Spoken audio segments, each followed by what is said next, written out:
Assalamualaikum warahmatullahi wabarakatuh. Nama saya Raffi Aditya Putra Aryadi dengan NIM 245154071111160. Di sini saya akan menyampaikan mengenai studi kasus keamanan basis data dengan judul Keamanan Basis Data DB2 pada Sistem Perbankan. Kita menuju ke latar belakang. Di sini, sebuah bank nasional menggunakan DB2 sebagai sistem manajemen basis data utama untuk mengelola informasi nasabah, transaksi keuangan, dan data internal pegawai. Sistem ini digunakan secara luas oleh berbagai cabang, teller, supervisor, tim auditor pusat, manajer, dan lain-lain. Seiring meningkatnya kebutuhan digitalisasi, muncul ancaman berupa penyalahgunaan hak akses, privilege escalation, akses data sensitif oleh pihak tak berwenang, dan kebocoran informasi. Untuk menjaga integritas, kerahasiaan, dan ketersediaan data, tim keamanan melakukan serangkaian mekanisme keamanan DB itu secara terintegrasi. Kita menuju ke permasalahan utamanya, pegawai atau operator transaksi dapat mengubah data yang seharusnya hanya bisa dilihat. Lalu, data sensitif seperti saldo, nomor rekening, dapat terlihat oleh pengguna yang tidak berhak. Lalu ada koneksi dari luar jaringan internal tetap dapat mengakses database. Yang berikutnya, tidak ada audit log terhadap aktivitas perubahan data kritis. Yang terakhir, pengguna dengan otoritas data akses bisa melihat seluruh data tabel, termasuk yang rahasia. Tujuan dari upaya penyelesaian ini adalah yang pertama membatasi hak akses setiap pengguna sesuai peran dan tanggung jawabnya, least privilege, melindungi data sensitif di tingkat kolom dan baris RCAC, menerapkan sistem audit dan enkripsi untuk menjamin keamanan data, dan yang terakhir mencegah koneksi tidak sah melalui trusted context. Menuju langkah pertama yaitu kita tujukan kepada authentication, di mana tujuannya memastikan hanya pengguna terdaftar yang bisa mengakses DB2. Di sini kita menggunakan server encrypt. Untuk penjelasannya, setiap pengguna wajib login melalui sistem autentikasi yang terhubung dengan server DB2, server encrypt. Username dan password dikirim dalam bentuk terenkripsi. DB2 tidak menyimpan password keamanan login tergantung pada sistem OS atau server LDAP bank. Contoh query-nya bisa dilihat, yaitu update database configuration using authentication server encrypt. Lalu untuk langkah keduanya yaitu mengatur role dan privilege. Tujuannya adalah menerapkan prinsip least privilege agar tidak ada akses berlebihan. Penggunaannya yaitu create role, grant, dan revoke. Di sini teller dapat hanya memiliki fitur select untuk pada tabel transaksi.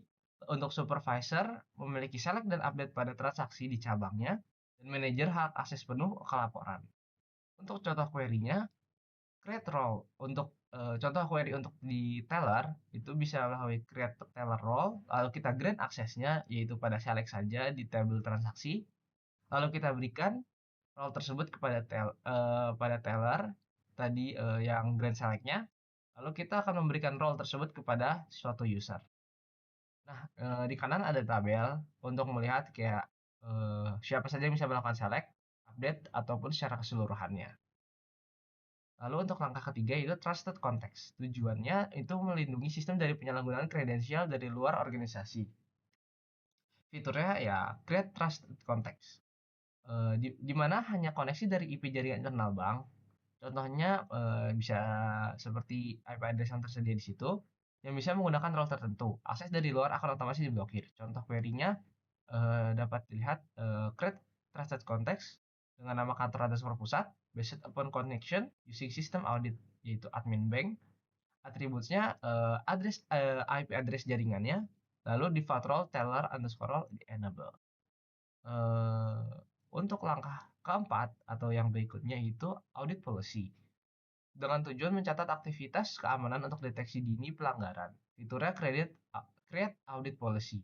Setiap perintah insert, update, atau delete oleh pengguna dalam teller underscore role akan dicatat otomatis. Hasil audit disimpan di tabel sistem seperti nama sistem audit yang tertulis di sini untuk evaluasi rutin. Untuk contoh query-nya, create audit policy dengan nama audit underscore transaksi, kategoris execute status bot, error type audit. Lalu audit role teller using policy audit underscore transaksi. Langkah kelima yaitu data encryption. Tujuannya untuk melindungi data nasabah dari pencurian pada tingkat penyimpanan. Fiturnya encrypt dan decrypt underscore char.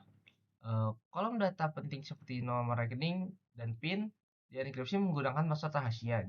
Jika file database dicuri, data di dalamnya tidak dapat terbaca, yang ada hanya data enkripsinya saja. Untuk contoh query seperti insert into nasabah dengan mengambil ya dengan kolom nomor underscore rekening dengan values encrypt PIN dari nasabah tersebut lalu dijadikan kunci rahasia. Habis itu untuk membacanya dapat melakukan select decrypt underscore char dengan menuliskan kolom serta tadi kunci rahasia dari nasabah. Lalu untuk langkah ke-6 ada row and column access control atau RCAC. Tujuannya membatasi visibilitas data yang sangat sensitif tanpa mengubah struktur tabel. Kita menggunakan fitur create permission untuk row dan create mask untuk kolom. Untuk yang pertama, row permission, pegawai hanya dapat melihat transaksi milik cabangnya sendiri. Dengan query create permission dengan nama transaksi underscore access pada transaksi for rows where cabang ID sama dengan session user and force all access enable. Untuk yang kedua, yaitu kolom mask. Hanya manajer yang bisa melihat nominal saldo. Pegawai biasa melihat 0. Dengan query create mask dengan nama saldo underscore mask pada transaksi untuk kolom saldo return case when verify role user jika role pada user tersebut merupakan manager role, maka dia akan mengeluarkan saldo. Selain dari manager role akan mengeluarkan 0. Berikutnya hasil dan dampak yang kita harapkan. Yang pertama, akses terkendali. Pengguna hanya bisa melihat data sesuai peran dan cabangnya. Data aman, data sensitif terenkripsi, dan tidak terbaca tanpa kunci. Jaringan aman, koneksi dari luar jaringan atau IP eksternal diblokir otomatis oleh trusted context. Aktivitas tercatat, semua aktivitas mencurigakan atau perubahan data kritis tercatat melalui audit policy. Visibilitas terbatas, saldo nasabah hanya dapat terlihat penuh oleh manajer berkat kolom mesh tadi. Kesimpulannya, keamanan DB2 yang efektif pada studi kasus ini berhasil dicapai melalui pendekatan berlapis atau defense in-depth. Dengan mengombinasikan role management, RCAC, trusted context, audit, dan encryption secara terintegrasi. Bank berhasil memitigasi ancaman baik dari internal maupun eksternal. Penerapan ini memastikan integrasi dan kerahasiaan data perbankan kita terjamin, sekaligus menegakkan prinsip fundamental least privilege di seluruh sistem. Mungkin segitu saja yang dapat saya sampaikan mengenai studi kasus keamanan basis data ini. Apabila ada kurang atau salah dalam perkataan, saya mohon maaf. Kurang lebihnya, terima kasih. Wassalamualaikum warahmatullahi wabarakatuh.